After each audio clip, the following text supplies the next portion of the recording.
Hammaga salom. Taxminan 1 oy oldin parkovka qilinganidan keyin ustun izolyatsiyasi haqida gapirgandim. Ya'ni sinov muddati qo'yiladi.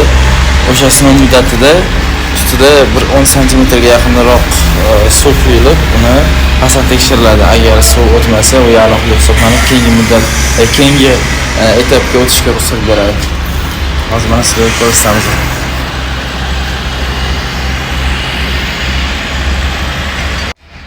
Hozir bilan shu parkovkani pastiga tushamiz. Ko'ramiz.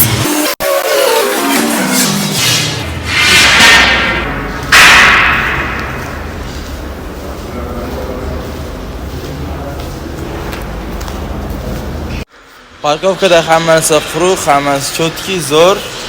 Faqat joylar bor atilib qoldirib ketilgan. U keyinchalik tepada uyilgan suvlar o'sha joydan oqib, ya'ni kanalizatsiyaga keyin tushib ketish uchun joy qoldirilgan mana. O'sha joydan suv oqib turadi. Tepada uyilib qolgan suvlar mana shundan oqib kanalizatsiyaga tushadi. Mana shunaqa bonus parkovka.